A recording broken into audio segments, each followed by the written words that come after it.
And we're recording. So otherwise, this will be a 1 hour session. That's what we're intending to do with these. And so just give you an idea where we're going with it. And Lisa, you want to say a word or two? Yes, I'm Lisa Green. I'm working with George now on these, and this is our first virtual webinar. We've done workshops together, but this is the first time we've done this format. So if you want to ask a question at any point during this time, and because there's a few of us, you could either raise your hand and unmute yourself, and we can recognize that. Down at the bottom, there is a reaction button. You could, I guess you can't really, you could do this or something like that to indicate that you want to ask a question, or you can type it into the chat. And does everybody here know how to use the chat function? Okay, so if you want to ask a question, I'm monitoring the chat. I have it up all the time. So you could just type a question into there too. We do have one part of this that is like a video. So it would be hard to, if you had a question during the video, then just type it into the chat because it would be hard to interrupt that. So, so that's where we'll be ready to get going now. Okay. Since this is the first time we've been doing this, we've kind of chosen a small number of people who we know and trust and who we think can not only give us good feedback, but be brutally honest if necessary. So I would appreciate any feedback. You can give the feedback as we're doing this. You can do it in the chat. You can also send an email, which would be great. So a few more people popping on here. So give you an idea, these live sessions are— George? Yes. We've got a request, and I agree with it, to get intros from the people who are in attendance right now. Okay, So, let's do that. They'll give people time to come in too if they're a little late. So if you could introduce yourself by just saying your name and where you're from. It could either be where you are right now if you're not in Minnesota, but you normally live in Minnesota, or where you are from in Minnesota if that's where you normally live. And I guess we'll start with Nora. I'll go around how I see you guys on the screen. So Nora. Hi, I'm Nora Ryan. I'm married to Dan Ryan. We live in Brooklyn Center, SD40. And we've been residents for, well, I've been here since '81. Thank you. Charles' life. Ron. Thank you. It's good to see all of you again. My name is Ron Wax. I live in Southeast Minneapolis near the U. We're right around the corner from somebody named Amy, who you might know. I worked with her for the last 14 months until she dropped on Super Tuesday. And I'm working with some folks who are decision makers in the Biden campaign. So a little shifting of gears, but obviously messaging is extremely important. And I hope we can talk a little bit more about that. Great. Obi.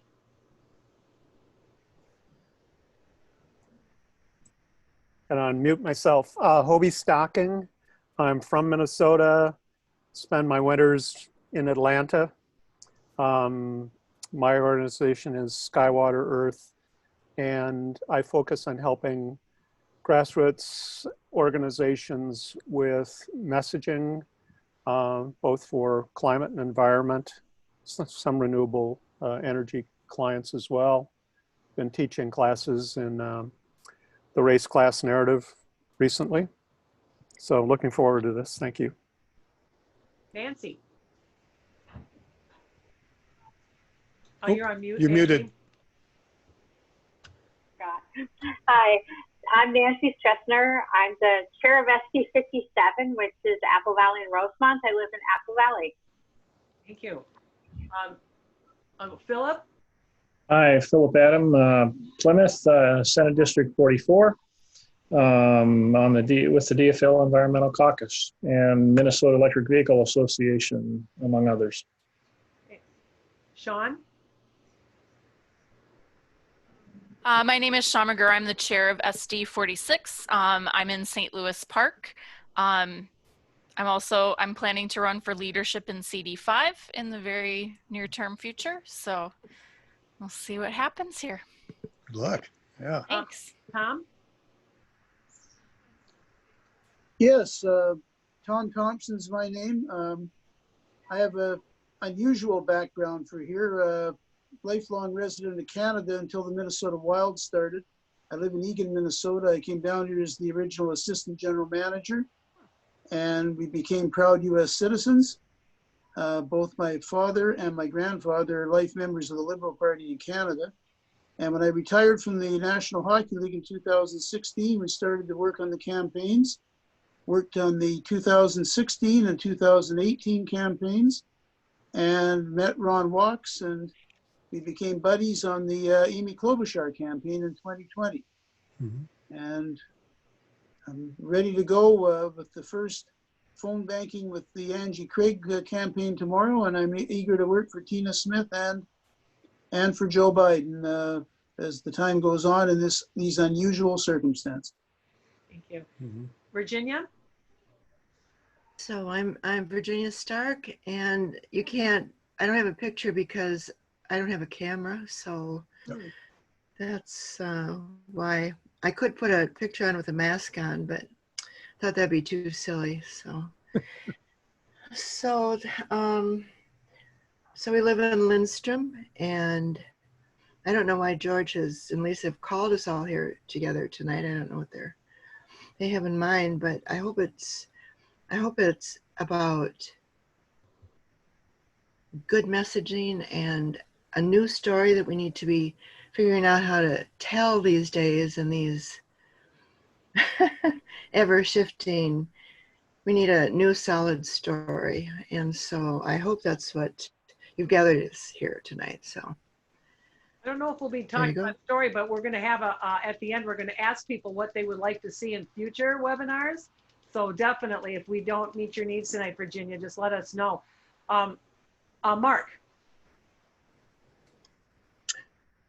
I'm Mark Robbie. I live in Champlin in Senate District 36. I'm a former chair of SD 36, and I have worked with George at various times, not so much recently, but in some of the earlier incarnations of his framing groups in CD3. So I've got a longstanding interest in it. My main focus this cycle is very local. I'm focusing on the Senate District 36 races for the most part. But. Okay, so we're targeting these sessions at volunteers, candidates, and staff, especially people from State House, State Senate on down. A lot of those folks don't have resources to be hiring expensive consultants. There isn't a lot out there for them. We will be talking about framing, but also how framing intersects with things that we have to do every day in the field, which Ken has been very supportive of this, Ken Martin, and we are doing a number of things this year, and especially focusing on getting resources to campaigns. And so we'll take a look at some of that. I'm also in these wanting to have examples of good framing. So we'll have one of those. If we have two, I'll have another. If we have more time, I'll have another example. And so I thought I'd start with how we deal with our volunteers and staff and others when we have to do voter contact without physical contact. So we're not doing our door knocking. And phone banking seems to have been something that's been de-emphasized over the last few years, kind of set up for voter identification in the beginning and GOTV at the end.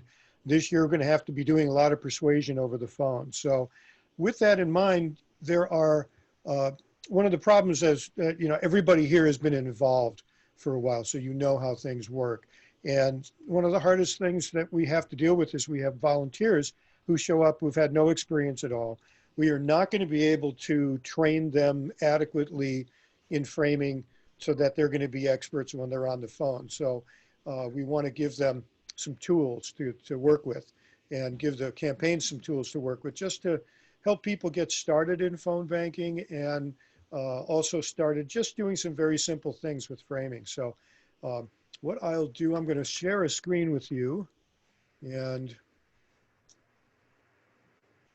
okay. Screen come up? Okay, I think we're good. On the website, this area of in field work, there, well, first off, there's the Knowledge Center on the website.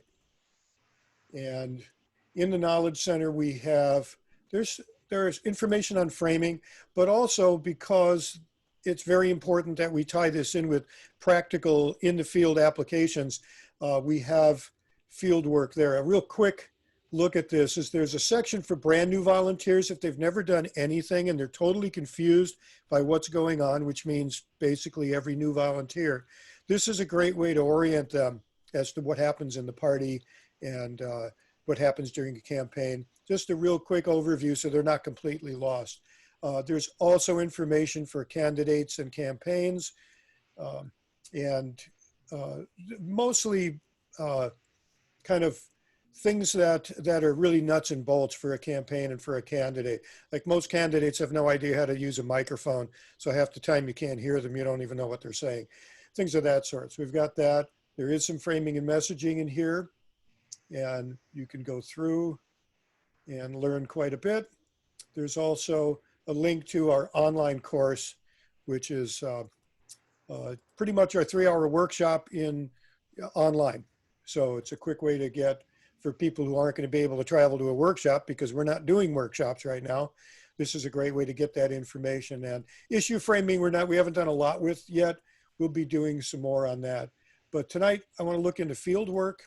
And here there are, we start out a little bit with just, some of the sections have introductions and we introduce voter contact to people. And this first part here, getting started with voter contact, this is a handy way for new volunteers, but also staff to get an idea about what people are going to come into phone banking with and how things they may not be prepared for. And so anything we have on here exists in a scrollable document, but you can also, just above there, you can download a PDF.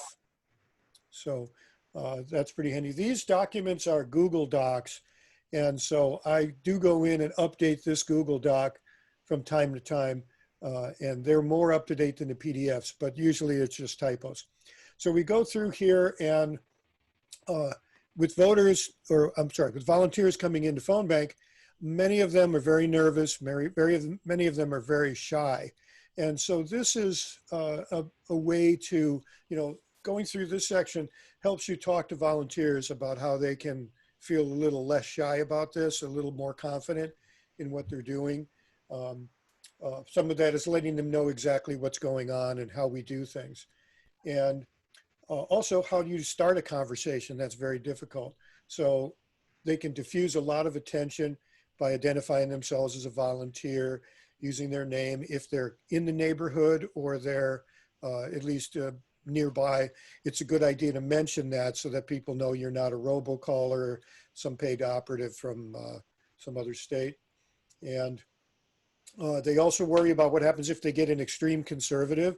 Are people going to yell at them? And we kind of go over that. I mean, as you know, most people don't yell at you. They'll most often hang up. Or if they want to yell at you, then you hang up because you don't need that. Some people will just want to argue and scream and yell at you and own the libs, and you can just turn them off if that's the case. But the big thing that intersects with framing is most volunteers will be scared that they don't know enough about issues or about the candidate. And so we give them a way to talk with voters that is not only easier for them, but easier for the voters, because the voters are just as scared as the volunteer is. They know that you might ask them a question that they don't have an answer to. So we go into here talking about, a way to kind of flush out some concerns of the voter to give you an idea what you might talk about. So ask the voter what concerns them. And if they don't hit one that you know something about, you can go, okay, what else concerns you? And if after 3 of those you haven't hit on one you're an expert on, you can still talk about those issues because you know enough about them, especially if you talk about values. So all politics is moral. It's all about right and wrong. Every conversation you have with people about our issues needs to include that part of it. That so if you're saying there's no reason why anyone in a small rural town should have to drive 400 miles to get dialysis, you can say, I just don't think that's right. You don't have to have a lot of statistics and all that, but you've opened a conversation up about right and wrong. And that puts the voter at ease also, because they can also think about what's right and wrong. And you're off to the races. So there's that. We also go over a little bit in here about reframing the issue from our values and worldview. Those of you who've taken the workshop know that this is kind of the core of where we're at, talking about values. So every issue, you will find some of these core liberal values that will work on those issues. You might post this or give this to your phone bankers and ask them to take a look. And some of them may, you know, practice a little bit, finding these values in the issues, you know, why they care about a particular issue. These words will help them to lock it to a value.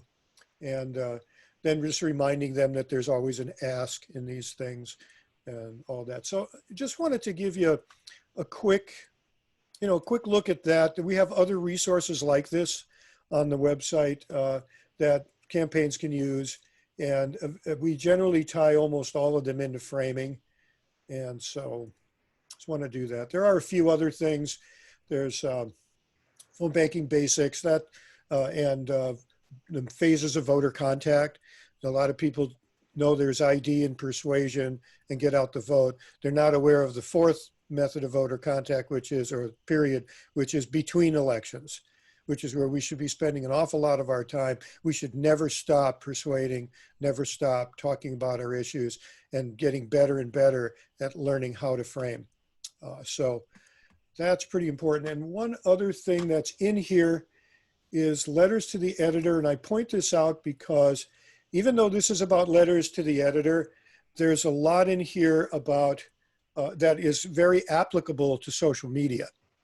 So if you're going to be framing a message, and a letter is generally 250 words, if you're going to frame a message, well, there's something in here about that. And also all of this stuff that editors look for here. Some of you know Jeremy Powers. Jeremy Powers, a longtime DFLer. He was a former Star Tribune reporter and was on the editorial board. So he shared with, he wrote this with me, and he has on here what it is that editors like. And it turns out, the way I look at it, a lot of that applies to what anybody likes when they want to read a post or a blog or whatever, in addition to letters to the editor.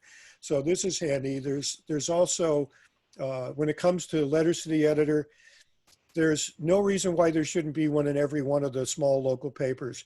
In fact, when you open those up, Sun papers are the ones around CD3. And if you open the Sun papers and there's no letter to the editor, it's because no one wrote one. These people, they're always looking for those. It's cheap, it's easy, it's a way to get some of your volunteers who are not going to want to do direct voter contact, pulling somebody else into the community. Oh, would you write a letter to the editor for us? And help them out with that, get them going. And now you've got another person who's joined your community and now has something they can do. So talk a little bit about framing and a little bit about I think most everybody here has taken the course. We do mention about stop, drop, and roll. Just a quick thing on that, and just to give you an idea. So that's kind of a nuts and bolts section of what we wanted to talk about. And so after this first section in the following webinars, and in this one, we'll also ask if there's any discussion that. George? Yes. Ron had asked, he wants us to please be sure to cover the highly negative, divisive, and inaccurate messaging with which we have had to deal as we try to be honest, truthful, and enthusiastic. I think the next portion of this might start to get at that. And if you have any questions or further discussion after we watch the next portion, I think that would be a good segue into your request, Ron. George? Yep. Just a second. That is absolutely correct. Thank you. And if you can cover that piece at some point, I'd appreciate it. But I just had something to piggyback on your most recent comment was speaking for Tom also. We door knocked all last October, November, December, January in Iowa. And For me, 100% of the time when I asked the operative question, what is the number one issue priority for you and your family? 100% of the time, no matter who it was, where it was, or how the conversation ended up to be, they were engaged, they were interested, they were polite, they were thoughtful, they were informative. That is the key in my door knocking experience, and it certainly worked all over Iowa, which is kind of a tough crowd to work before caucuses Mm-hmm. because everybody's knocking on their door. Oh, yeah. Right. Okay, tough room to work. So I would just want to throw that out. I never leave somebody's porch without asking that. Even if somebody says, I'm not going to go to caucuses, they're, humdrum, whatever it is, I find a way to ask the question, even if that's the only thing I ask other than how are you doing? And I hope you have a nice day. And it's just a great way to open a conversation. And you also put the voter at ease because you've asked them what they care about. And if they care about it, they can probably talk about it and feel confident. Any other comments on that? Sean has asked if she can link to those documents from their website, the Rebuilding. Could I add one comment on this? I support what Ron said. I think that is important an important question to ask, even if you come to a door where you know that they are definitely going to support the Republican candidate. Mm-hmm. What's the main reason you're doing that? I think that really assists us in what the concerns are of these people at the door. Mm-hmm. And again, and especially this cycle, it's very interesting to watch the huge crack that's developed in the Republican Party. I've often, about last fall, I was going, what's really necessary is for Republican voters to have a face-saving way out of not voting for Trump.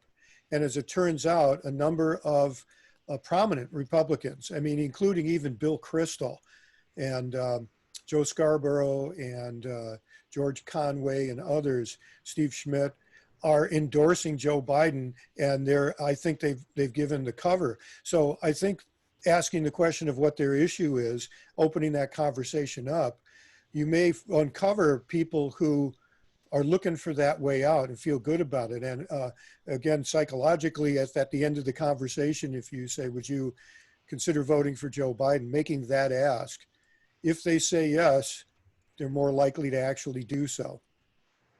That's cognitive dissonance, but yeah. That's and you guys have that very recent and real experience down in Iowa where you were able to go door knock early on. But same thing applies in phone banking. To Sean's message or question, yeah, you can link to them.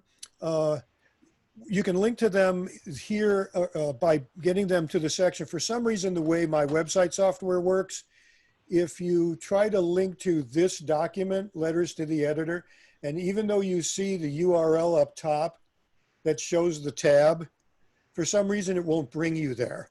Okay. It'll bring you here to fieldwork or to the general category. We can't see it, George, so Oh, sorry. you're not sharing right now. Thank you. This is why it's good to have your wife on here with you. So that No, that's cool. I think just getting them to that page, and Yeah. of course we'll give you guys credit for it and all that. So Yeah, if these you do that, great. make sure you go to field, click the fieldwork so the URL shows that Okay. title, and you'll get that. And yeah, the only thing we ask is that at the bottom here, leave the copyright Yep, phone number. absolutely. Perfect. Thank you. And if you have problems with that too, it might be an idea. I could, these are Google Docs are shared publicly. So that, maybe what I'll do, because it might be useful for everybody, is to maybe make available those links separately to at least to the PDFs. Okay. So Yeah, that I way think linking to this, I can reach out to you if we have any issues or questions. Sure. Thank you.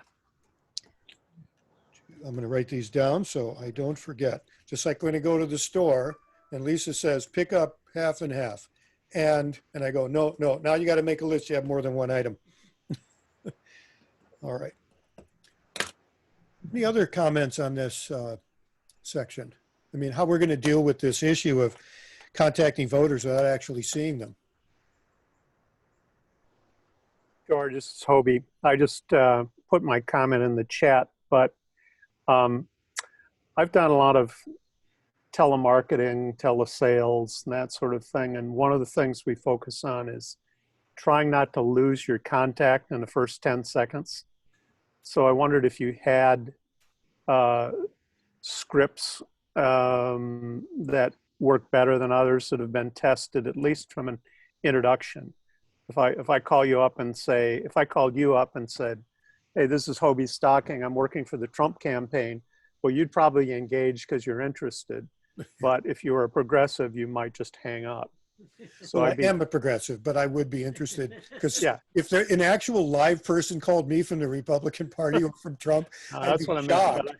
But and most progressives, in that case, flipping the coin, would hang up. So my question is, have you got guidelines in here how to avoid having people, just like Ron was asking, when you ask a question, you open up the conversation. That's a good way. But how you introduce yourself, Yeah. what's the purpose of your call? Are you going to ask for money? All of those things are reasons why people don't want to engage with you. Right. There's some of that in there. And actually, I know how much you know about these things. I'd like to talk with you a little more and see what else I can learn from you, because we've learned a lot from each other, and it's helpful. But yeah, I mean, I think it's important to establish that you're not a robocaller or a paid caller, that you're somebody who lives nearby, at least lives in the state, at the very least, lives in the same county or close otherwise, so that you're a volunteer. And that at least helps out a lot. And then I think what you were saying, the purpose of the call, that's really important. I'm basically calling today because we have an important election coming up and just want to talk to you about issues that may be of importance to you and that I know are of importance to our candidates. And a lot of people will engage, even if you can tell eventually if they're people who are just taking your time up, but for the most part, people sometimes find that refreshing rather than the scripted thing.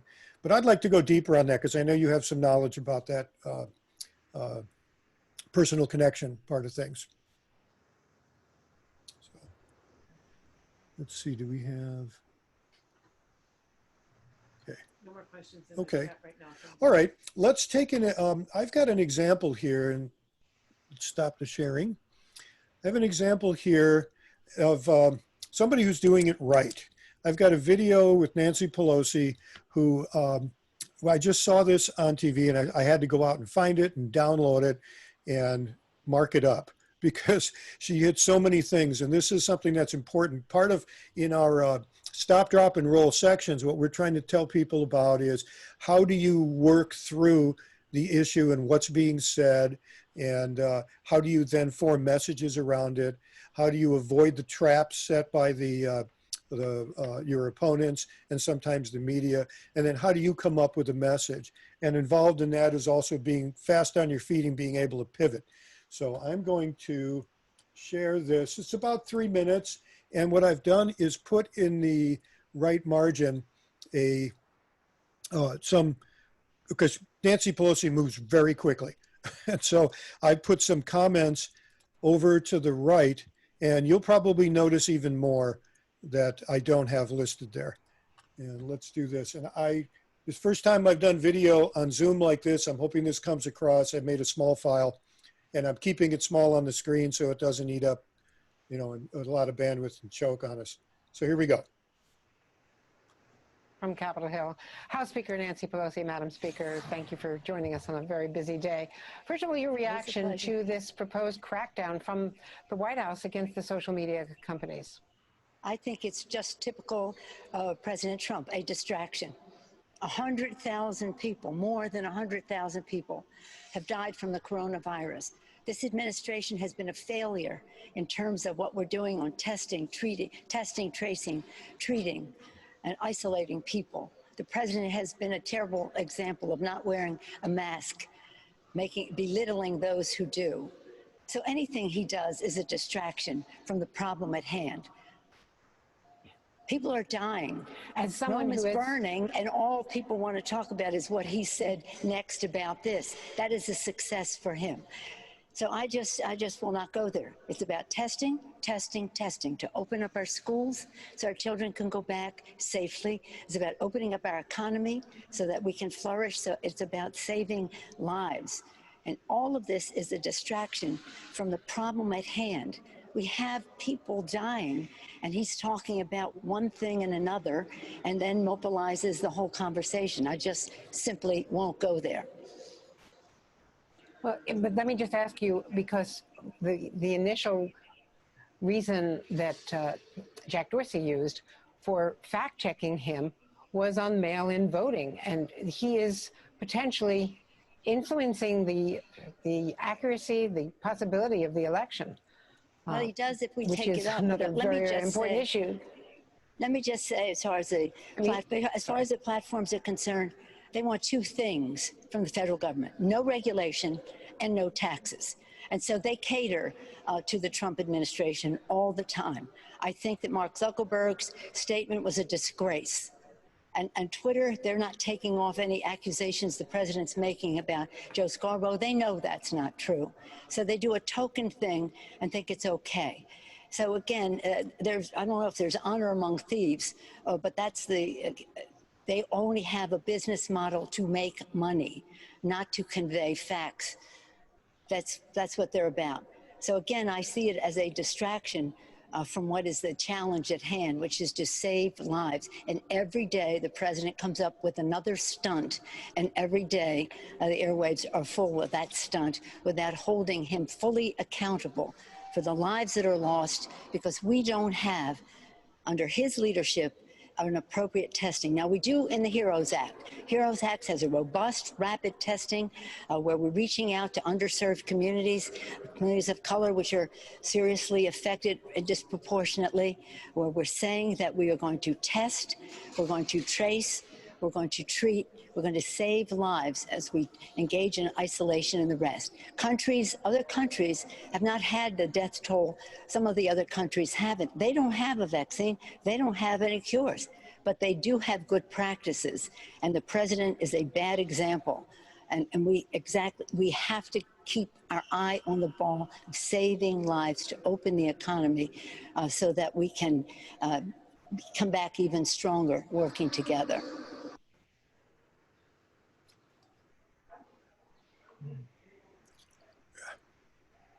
There we go. So I'll open it up. And I mean, you saw some of the comments I had on the side there. They were coming fast and furious. But what did you guys see in that? Anything stand out? I noticed her body language. She nodded a lot when she emphasized her points and kept her voice real even. I thought that was very convincing.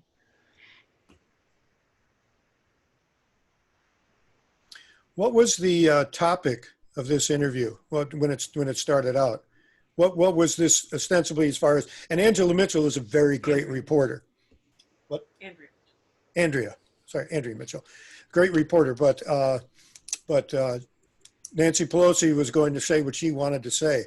So does anybody remember even what the initial question was? It was social media and the issues around Twitter and things like that. And how much did she address that? Very little. Yep. She picked up some other issues, and what other issues? She touched on a few, but what kind of issues did you see in there? What did she want to talk about? What were the points that she was most emphatic about making?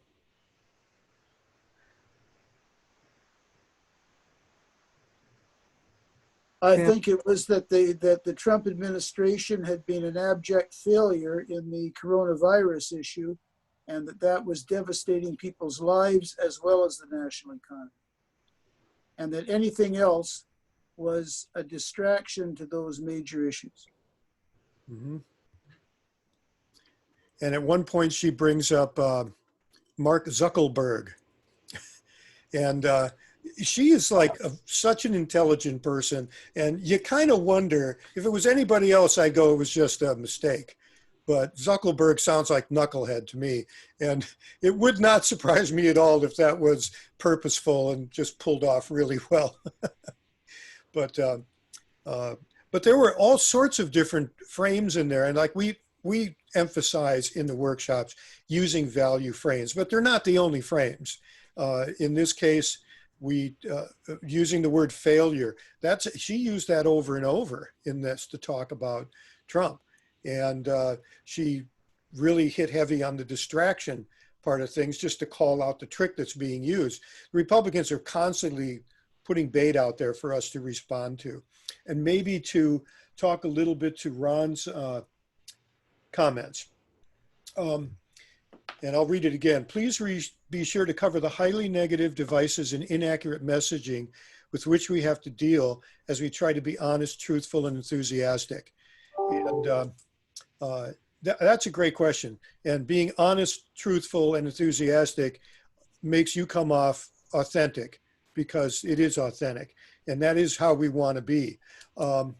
First, let me say there are ways to deal with negative things. I think you saw Nancy Pelosi being very good at the pivot. Pivot's very important. If you don't want to talk and get involved in a hissy fit with your opponent, then just don't. You are under no obligation to answer your opponent's question. You may find out maybe if there's an interviewer, the interviewer may push you, but if you really don't want to answer it, just do what Nancy Pelosi did. Don't answer it. But you don't have to do that. And so often we feel like we hear this crazy stuff. We're throwing pizza at the TV going, how can this be going on? And we spend too much time thinking about that. So back off and talk about what you want to. You don't have to absolutely always respond. But with negative things, there is something that I'm going to go into in a future webinar called the truth sandwich, which is a way to deal with those kind of things, because we don't really want to repeat our opponent's messaging, but sometimes you can't avoid it. And if you have to deal with it, then you use a truth sandwich. Very quickly, a truth sandwich is you state what the truth is. Don't start out talking about what your opponent said. Just state what the truth is about whatever the real issue is. Because a lot of times what they're saying is a distraction from what the real issue is. So do that. Hobie, did you have a question real quick? I just had a comment when you're done. Okay, and so then you can bring up what your opponent said, but whatever you do, don't use your opponent's words and stay out of their frame. Then you follow it up with more of the truth, so that now you're back on your issue and your message. So in this case, assuming you spend equal time on any one of the three steps, you've at least spent 2/3 of the time talking about your message, which is the big takeaway, that really spending a lot of time on what Trump says or what your opponents say and what Republicans say, that should be a very small percentage of the time that you take giving any message. You should spend much more of your time on your message. And if you don't, I mean, you watch people all the time not answer questions on TV. It's an art form. And so, if you could master that or have your candidates do that, pretty important. I might look at other ways to go more deeply into that, Ron, in a future webinar, because I like that question. Hobie. Two things. One is when it's very effective to acknowledge, to call out what the opposition is trying to do. And she did that by saying it's a distraction, and then say why they are doing that, because they are avoiding talking about the failure, the frame message. What I was, and I think that's pretty important. The race class narrative incorporates that in almost everything that they do, because they're fighting the dog whistles from, racial slurs and that sort of thing. The other thing I was surprised, she didn't hit on it until the end, but a lot of times I feel like Democrats and progressives are so focused on the issues that they get into the weeds on the issues, but they never say what the vision is. And in this case, both for Biden and for Pelosi, for all of us, I think there's an element of bringing the country together, or some vision that unifies, that appeals to everybody who might be biconceptual or holding kind of conflicting ideas on any particular issue. I just like to see more vision from our politicians in terms of what we can do and how we can bring people together, because I think that's one thing we miss. Anyway, editorial. No, I'm with you on that. And I think one of the advantages of really focusing on value messaging is that it kind of almost naturally leads you into that. I mean, a vision, I think for us, needs to be more coherent than it is. That, you know, the problem or the advantage the right has is their message locks together. Each part really reinforces the other. And it's not quite as simple on our side. So, and they also have many, especially on racial issues, they've got many centuries of messaging that's gone down, that's baked into our culture and baked into our brains, so much that we don't even know it. That's basically white privilege. And so, pretty important there. Anything else on this? George, Yeah, I want to follow up on something Hobie just said, if you don't mind. Yeah, please. Just to piggyback. I've done, as you know, lots of door knocking, and particularly in Iowa, where people are used to having multiple people each day for many months knocking on their door. I find that even with people who are beginning to be adversarial or grumpy or difficult, I remember something in the entrepreneurial world, which I know you and I are a part of, that about when asked, CEOs and C-suite executives were asked, what are the top 10 things that are important to you, skills, assets, or characteristics that are important to you when hiring a mid-level or an upper level executive? And 80% of the time, good judgment was by far the number one reason to that 80%. So I start talking with residents about characteristics, good judgment, and I ask them questions. Do you think so-and-so has good judgment? Do you think so-and-so is a good, clear communicator? Do you trust them? Do you think they're trustworthy? Other things about their characteristics or their attributes, rather than issue positions. People seem to be extremely responsive when I take it to that level. Do you have a comment?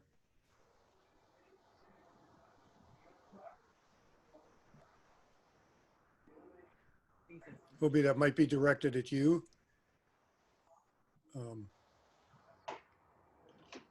That's okay. Who is it directed at, Ron?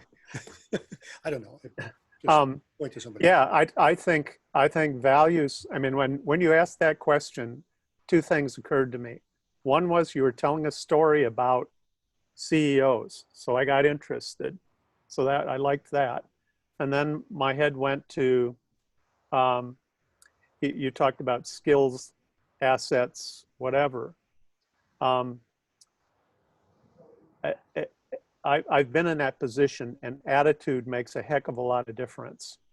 And so, but attitude is a collection. Attitude is what you have individually, that you're basing something on values, on your core values. And a group of attitudes creates a culture in a company. And culture is what drives a lot of companies, and it drives a lot of political campaigns too. You don't intellectually think up here, you think with your gut in terms of, do I trust this person? Are they empathetic? Do they, and then someplace on down the line, do they align with values? So I think asking those questions is a great way to start. Do those questions also, would they be somewhat instructive to candidates? as to how I think candidates. so. I've asked candidates those things, particularly the good judgment piece, and they're very responsive, because we're talking about the hiring process with various C-suite executives hiring a key person. And I remind them, well, an election is a hiring process, isn't it? It's different than any other hiring process that we have, but it's still a hiring process. And they're telling you that good judgment is, with 80% of them, their number one consideration, along with other skills, attributes, and characteristics. So I like to marry the hiring with the election because it's really the same thing. Does that make sense? Yeah, like that. Anything else that the video brought up for anyone? Virginia put a lot in the chat. I don't know that I want to. Virginia, would you like to comment on what you put in the chat? So this is in response to the idea of sort of, how'd you say it, George, that the way it's not a coherent sort of message around these days. Yeah. And so, so I put in the chat two little vignettes here as to frame and, you know, to inspire and hope and positive. It has to be positive. Can't even mention Trump.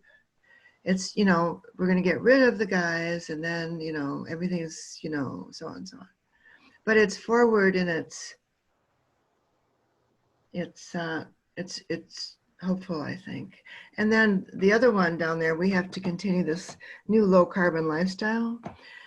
To me, that's the most important, the only issue here, because of our deadline here for drastically reducing the carbon emissions by 2030. So the pandemic has presented this forced new lifestyle.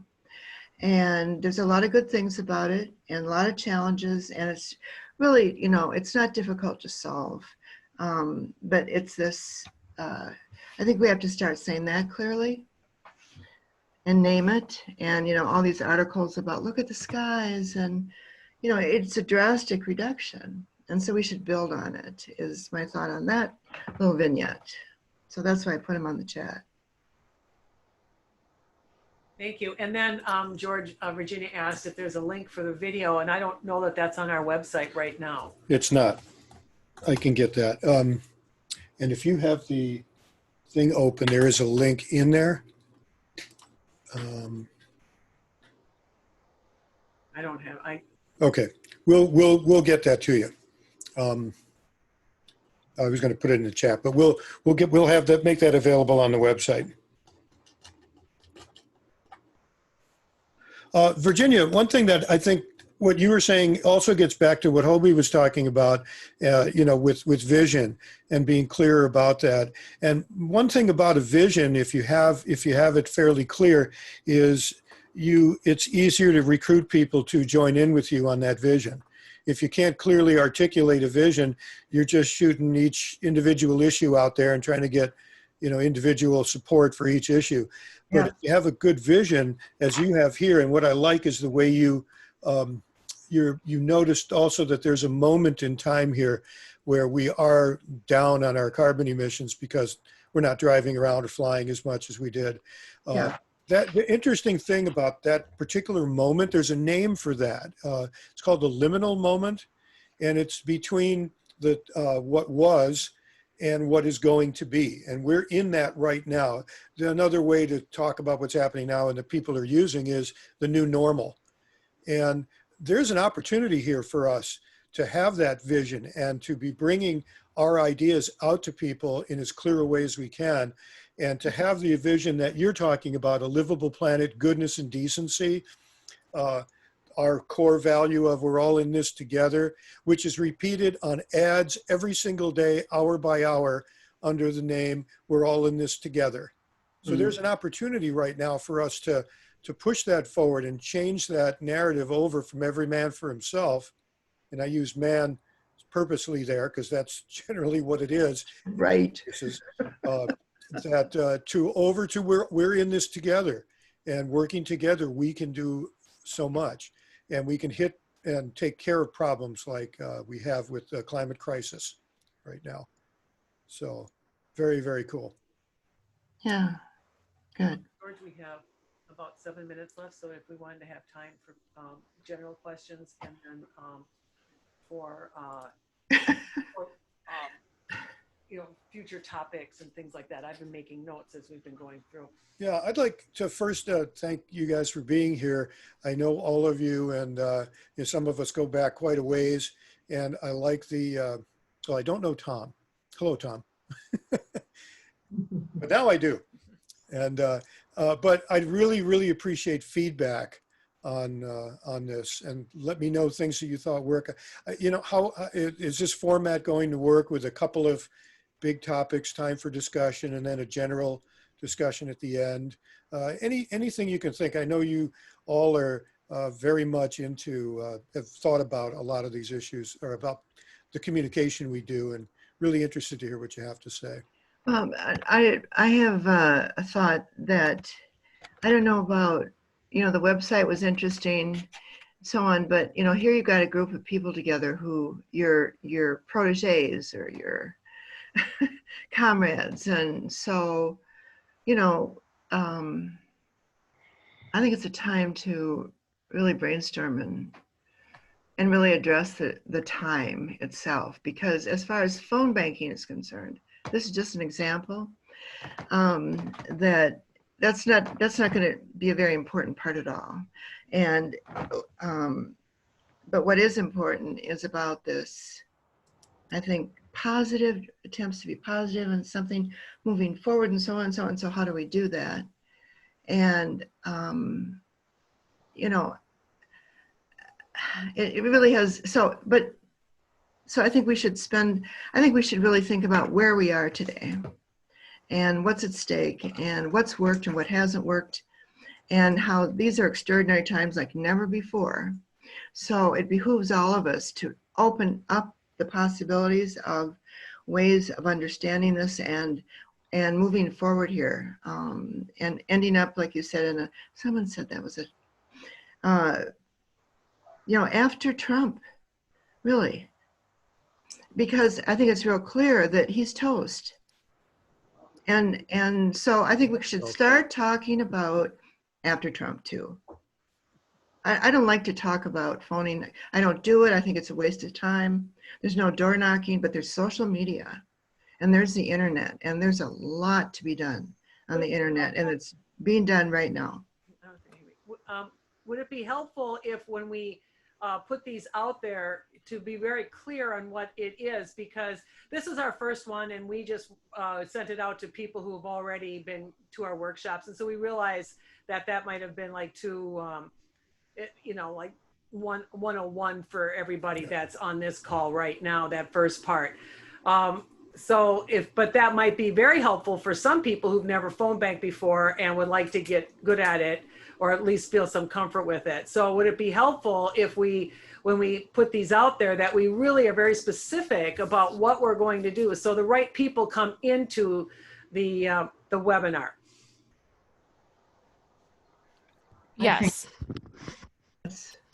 And would it be helpful, what I heard you say, Virginia, is that maybe there's just sometime we just want to come together and bring a group of people together just to talk about issues and how we would frame them, and just have it kind of be an open, not free for all, but just kind of open for people to just have these conversations. I think we should have those once a week. I think there's, time is moving and we really got to get this right. And come on, I mean, we're not driving around like crazy. At least I'm not at all. So Right. I think now would be a really good time to do that. And I have another question too, as long as we're on this. So we did this one at night, and I know a lot of people are working from home, but do you think we could maximize our time too if we offered some during the day? And so do you feel like that would be like, maybe we offer them a couple different times so that so that people who could do it during the day can come in during the day? I saw Sean nodding and some others. Oh, Yeah. sure. or even 8:30 to 10. Like right now, I'm double booked. Oh, So, okay. you know, Well, 8:30 to 10. I mean, at night? No, it's past my yeah. bedtime. Well, yeah, but I work from 8 to 5, and most meetings are 7 to 8:30. And if you have one 8:30 to 10, I can make it to both. Well, we could look at moving. I like the idea of maybe doing them in the daytime and in the evening. We could even do, the same one because we'll get different people because the times are different. So that's a thought. I had a quick question. Nora? Yeah, I've done some of the phone banks before. Some of the auto dialers are I did telemarketing for 35 years, and the auto dialers can be a little bit discombobulating for some folks, especially when you get a name like Al Hashisha Baba, blah, blah, and you go, hello, and you have to they don't hear the first thing you say. You have to have that kind of shtick going to Yeah. kind of and sound friendly. The whole social greeting because you hear so many calls that are coming in right now, we all get them, where there's blank air because no one knows what to do with the teleprompter or, the auto dial. Well, it's also because the auto dialer is looking for someone to talk to you. So it rings your phone. If you pick up, it's out there looking for some person to connect to, and that takes some time. And so during that time, the person says hello again. And I'll generally counsel people to just launch right in. Hello, my name is George, and I'm a volunteer. I live right here in Brooklyn Park, and calling around because I care about what's happening in this upcoming election and blah, blah, blah. But just launch right into it, because if you get that kind of back and forth going, hi, hello, can you hear me? It's like you're talking to somebody on the moon. And that's good to tell people so they don't get afraid because. Yeah, I mean, what I like here is maybe the idea of breaking this out. I think it's important that we have some very nuts and bolts campaign things in here, and that I will always try to make sure the framing is part of that. But, basically showing how in your day-to-day field work, here's how you can insert framing in it, but also solving some problems that I know campaigns have. I mean, how many candidates do we know? This is the first time they've ever run for anything, and they may or may not have even been involved in the party up to this point. So they don't have a clue about anything. So we add a little bit in there, and we start them off right by saying, when you phone bank, make it easier for your people so they use framing. But maybe the idea would be to have a field work webinar and then have an issues framing webinar to hit some more of these, an open one for general questions. And I've thought of doing once a month for candidates, just on things that candidates need to know. Because I mean, all this other stuff about how you look on camera, using a microphone, all of that affects your message, and all of those things, especially images, but your voice also. Like, look at all the people who find Joe Biden's voice very reassuring. Turns out that in the ads that he's been putting together, they said they tested all sorts of focus group Joe Biden against professional announcers, and everyone picked Joe Biden. So all of these things reach into people's brains and set off brain cells in there. So if you know how to do this, like we didn't get into it here, but some of you may have heard of the squinch, and the squinch is just, in fact, you know what, I'll bring it up real quick here, just so you can see what it looks like. And this is, again, it's psychological. People are getting a look at people. So you look at this guy here, and there's nothing wrong with the picture on the left, but on the right, what he's done is a thing called a squinch, which is, it's not squinting. You don't want to look like Clint Eastwood. The technical definition is reducing the distance between the top of your lower eyelid and your pupil. You can see that he's done that there. He looks like he's thoughtful, perhaps even trustworthy, which is kind of interesting, but friendly, looks confident. I mean, there's going back to body language that was mentioned before, but there are things like that that people can do, but that's psychological, and Connections Lab is all about psychology and all about how that impacts how we campaign, how we do voter contact, how we message. And so I want to include things like that so people understand that psychology as a science is not something that we can deny anymore. It has an awful lot of application. We're after brains. I've said before, our goal is the same as a zombie's goal. We're after brains. And we need to know how brains work, and we need to be able to have our messaging, our images, the way that we move, the way that we look, all reinforce the psychological impression we want to make on the people we contact. Obi. George, were you asking for feedback on kind of this session and how it went? Okay, so I enjoyed it. My one suggestion would be to market yourself as you might market a candidate. And so in that sense, when you started to go through here's what's on the site, here's what we're going to talk about, I know that's kind of an agenda, but I would have preferred you start with a story that told me, if you follow these 3 techniques, you will get a 20% jump in the number of people responding to you. And that will equate to, you know, a 5% increase in revenues for your fundraising or whatever it is. Give me the benefit up front would be the only thing that I would say before you launch into the technical aspect of what's there. And I think then, rather than going through the what's there, pick a couple of them and illustrate them. Have people try and, you know, do a few things. You know, like that. do a breakout as a mock call at some point, that kind of thing. That is one of our plans, Hobie, is to, if we were doing one specifically on phone banking, that we would break people up into like 2s and they could practice on each other and things like that. But I really like that idea of making sure that we market ourselves and what we've got. I mean, with Stop, Drop, and Roll, it's something that is easy to remember on purpose, and making sure, just like a good salesperson, you don't just say the feature and the function, but you say the benefit.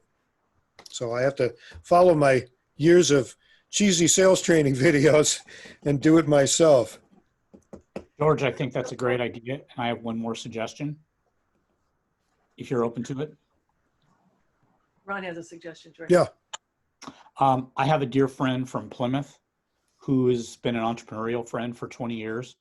And she just finished a session. It was 6 sessions, all Zoom. I was in all of them. And she did Mondays from 5 p.m. to 6 p.m. and then followed it up with something similar, somewhat similar, but somewhat different on Wednesdays on Facebook from 7 to 8.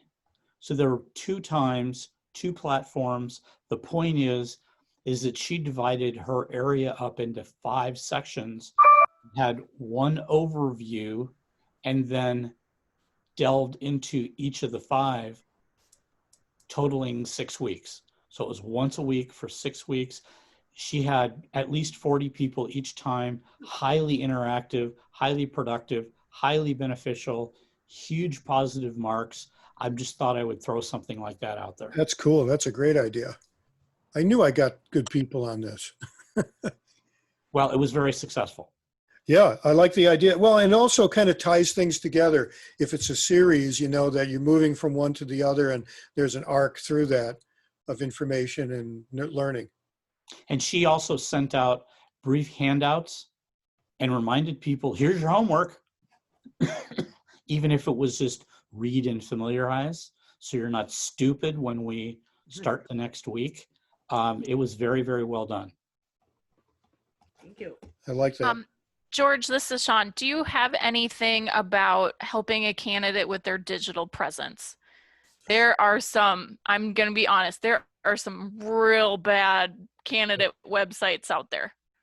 And either poor or non-existent digital Yes. marketing campaigns. I don't have a lot on that now, but just in a bit of news, we're trying to get a coalition together of people who do this kind of training and framing, and I'll be calling you, Hobie, on that. And and one of the people I talked to this morning from Missouri, he found well, I think he had been talking to Ken Martin, and Ken put him in touch with me, and we spoke this morning, and he is very much into framing, but his expertise is digital marketing. And we agreed that we would do a webinar, and that we'd kind of do a dual webinar where, you know, he would come on, I'd talk to him about that. It would all be about digital marketing, and it would go out to my people and his people. And he's done some interesting work going out and finding 300 counties across the US that he's connected with, and talked about digital marketing. A lot of that is he's providing templates and schedules, really just nuts and bolts down to this screen to this screen to this screen to set up your Facebook and your permissions, you know, really nuts and bolts. So I'm hoping to do that. We just need to talk more. We spoke this morning for the second time, and so we have to map out exactly what we want to do, but I'd like to see that coming up sooner than later. Yeah, I mean, I just want to email some of these candidates that have been reaching out to our Senate district for funds and just go, Wix, it's cheap. It's $100 for a year, and there's templates, and it's type in some words and move the stuff. Like, it's so easy. And I say that from, I'm a technical project manager in my day job, so I have a little bit of a technical background, but it's not hard. And I wish more people, especially now that they're not getting that chance to door knock and to be in faces, to spend a little more time and energy in putting that digital presence together. Yeah. And knowing where to, and what, I'm sorry. A headshot. Have Yes. Even just a friend with a decent cell phone camera taking your picture outside with good lighting, like that matters, and it makes a big difference, I think. And make sure your headshot is something that everyone is going to see, rather than peppering your, I'm going to pop one up here real quick, rather than peppering your literature with 400 pictures. You can see here, here's Christian Erickson running for city council. Christian's even got a little squinch going there, but it takes up half of the page. There's no other pictures. That's great. You know, you're right. A good candidate picture done well makes a big difference. Yep. So. Yeah, I'm looking at the 3 mailers I got just today. If you're in CD5, they've ruined trees with all the mailers that are currently coming out in that race. Yeah, look at all those words on that. You know. Yeah, yeah. Just, I've got 1 and 1. Yep. For the candidates. So. Yeah. And again, it's psychology. You know, when you see a bunch of words on a page, you know, so you're coming from the mailbox or your front door, walking inside, you got a handful of stuff. You look at this thing, you've got 1.5 seconds to decide. I mean, that's how long I take to decide if this is something I'm going to read or not. And before it gets tossed in the pail. So you have an inviting picture. People like looking at people. So they're going to be invited in with that. You know, making sure that you don't overthink it, which people do on websites also. If you, you know, instead, somebody said to me once that advertising is the art of giving things up, because you want to say everything you want to say about your product in your ad. And the advertising people are always going, no, you can't do that. And because if you do that, nobody's going to read it. You want to get the idea across of what you're doing and then get them to take an action to want to know more. If the salesperson's handing it out, to ask the salesperson to tell them more. So, and these, again, psychological, if you want this stuff to go across, you know, we're not handing these literatures or pieces of literature to Watson the computer. We're handing it to somebody who's got a lot of other things in their mind.